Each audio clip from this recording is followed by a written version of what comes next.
A rock and roll Christmas surprise, shutting down the financial capital of the world. A series of surprisingly specific backstage requests. One of the most politically minded bands of all time, Rage Against the Machine has been living out their principles their entire career.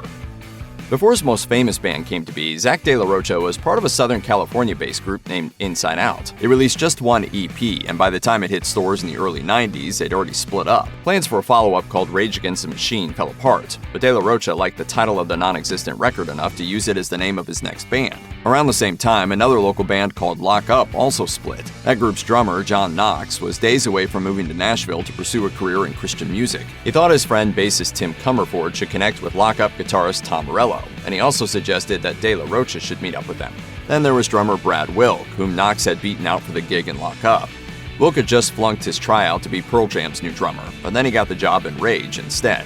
But before the final lineup came together, the band nearly counted another noteworthy member among its ranks. Maynard James Keenan, better known as the chief creative force behind the metal bands Tool and A Perfect Circle, played with an early version of Rage. Keenan thinks it didn't work out because he was at a quirkier place with his art than they were at, as he put it to Rolling Stone in 2016.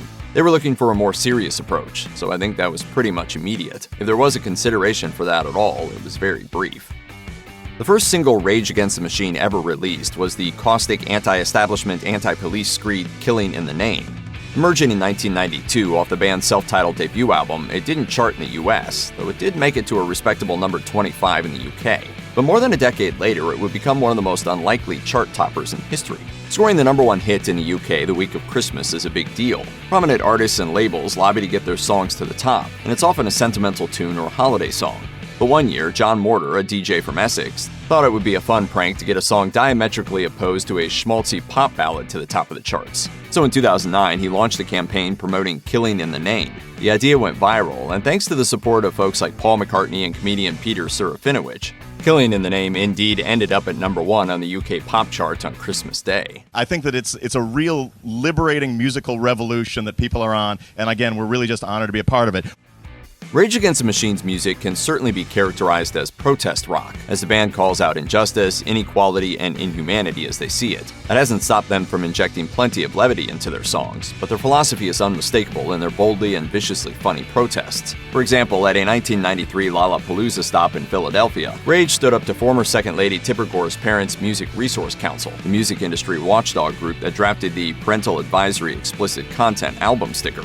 The band didn't play a single note, instead spending their entire allotted stage time standing on the stage completely nude, with each letter of PMRC painted on a different group member's chest. In 1999, Rage released the single Guerrilla Radio, which calls out corporate puppetry of the American government. Meanwhile, the song's video parodies Gap commercials of the era, depicting the band on a plain white stage, intercut with images of garment workers in sweatshop-like conditions. Also in 1999, there were 300 police officers protesting a Rage Against the Machine show outside Boston because of the band's work to free Mumia Abu Jamal, an activist convicted of killing a law enforcement official. So in response, Morello delivered donuts to the officers.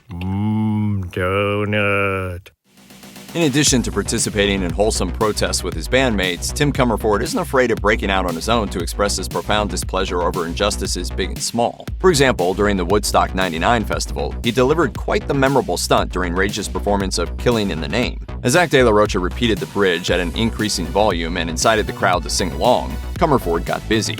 He wandered over to some amps, and when he found an American flag adorning some equipment, he lit it on fire, igniting a towering blaze. A little over a year later, Rage attended the 2000 MTV Video Music Awards, as they were nominated for Best Rock Video for Sleep Now in the Fire. They lost to Limp Bizkit's Break Stuff, so Comerford registered his disappointment by climbing the scaffolding on the stage during the acceptance speech. Police arrested him afterward. Rage Against the Machine's art is music that delivers a message that there are some very bad things going on in the world, and those responsible won't get away with it. For that message to get across, a certain anger-fueled intensity is a requirement. Zach De La Rocha's vitriolic lyrics and Tom Morello's metallic guitar sound hammer that point home, particularly at their live shows, which were often more demonstrations than rock and roll concerts. Early on in their time together, the band realized that the recordings lacked a certain something, as Morello explained to Spin in 2012. From the very first shows, the music always felt alive and powerful. We went into the studio to record. We were having a very difficult time capturing that. The way we turned the corner was one night we invited a bunch of friends into the studio and basically just played the set, so it was like a show. About half of Rage's debut album was recorded live. a rather unorthodox production style, but clearly it worked out for them. In April 1996, Rage Against the Machine released their second album, Evil Empire, the title coming from former President Ronald Reagan's nickname for the Soviet Union. As part of the promotional push, they were booked to perform as the musical guest on the April 13th episode of Saturday Night Live. The episode was hosted by a man with his own Republican presidential ambitions, businessman and publisher Steve Forbes. Thus, a political statement from the left-leaning band was pretty much inevitable. Rage Against the Machine is here. And so, Rage's crew hung upside-down American flags on stage prior to their performance. But then, SNL stagehands ripped the flags down mere seconds before the band tore into Bulls on Parade.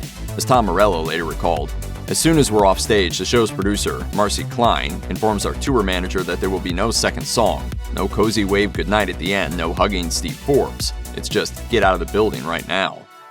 To direct the video for Sleep Now in the Fire, a single off their 1999 album The Battle of Los Angeles, Rage Against the Machine hired documentary filmmaker Michael Moore. The band and director reportedly conspired to film without permits or permission on the street facing the New York Stock Exchange, a working symbol of the American corporate economy. As Moore put it in an interview with MTV, "We decided to shoot this video in the belly of the beast." Rage managed to play through the song 6 times with cameras rolling before police arrived to shut it down.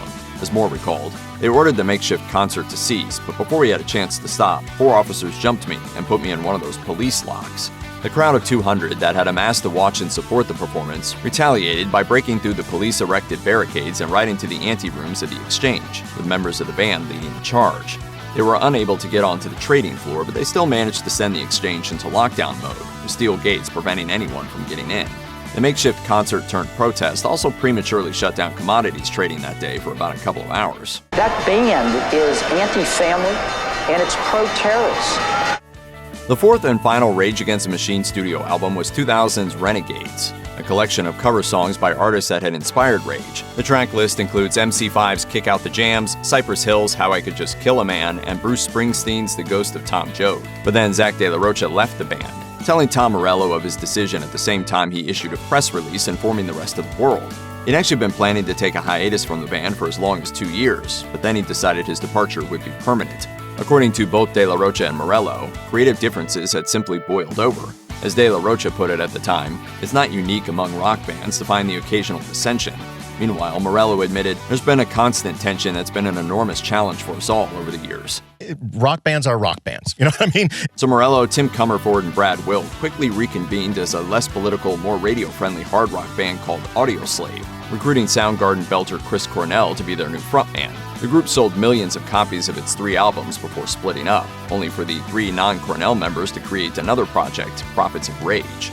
This was named after a song by politically minded rap collective Public Enemy, as they brought in that group's Chuck D into the fold, along with Be Real of Cypress Hill. Rage Against the Machine is adamant and outspoken about its support for the overlooked, the exploited, and those victimized by governments and the greedy. Nevertheless, they're also all millionaire rock stars, and as such, they could request as many creature comforts as they wanted when embarking on their tours. With that in mind, it's worth noting that their rider, an itemized list of needs and demands a concert promoter must fulfill for a band, had a reputation for being extensive and extremely specific. The rider for one of the band's 2008 shows was obtained by the Smoking Gun. The contractually must-have items included 6 pairs of tube socks, 6 pairs of boxer shorts, 72 bottles of premium Fiji water, a case of Smart Water, 36 bottles of assorted beer, 24 cans of sugary soft drinks, 12 cans of diet drinks, 24 bottles of iced tea, 2 bottles of top-shelf champagne, almond milk, honey, a continuous supply of hot water, chips and salsa, and plenty of sandwich-making supplies. That doesn't even include the freshly prepared lunch to serve 40 and a hot dinner for 50 people, including dessert. Zach De La Rocha's break from Rage Against the Machine eventually turned out not to be forever after all, as the band's core 4 have reunited on occasion. In August 2008, for example, there was a Rage concert in Denver, site of that year's Democratic National Convention. It kicked off a 4,000-person-strong anti-Iraq war protest and 4-mile march that led to Barack Obama agreeing to a meeting with leaders of Iraq veterans against the war.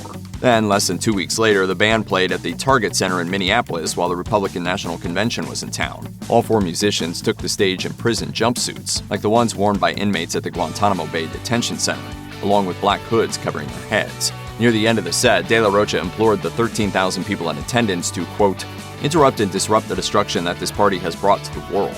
Then in 2020, Rage was supposed to embark on a world tour, but that's been delayed owing to COVID-19 related shutdowns and cancellations. They finally managed to hit the road in 2022, with more dates upcoming through 2023. Check out one of our newest videos right here. Plus, even more grunge videos about your favorite bands are coming soon. Subscribe to our YouTube channel and hit the bell so you don't miss a single one.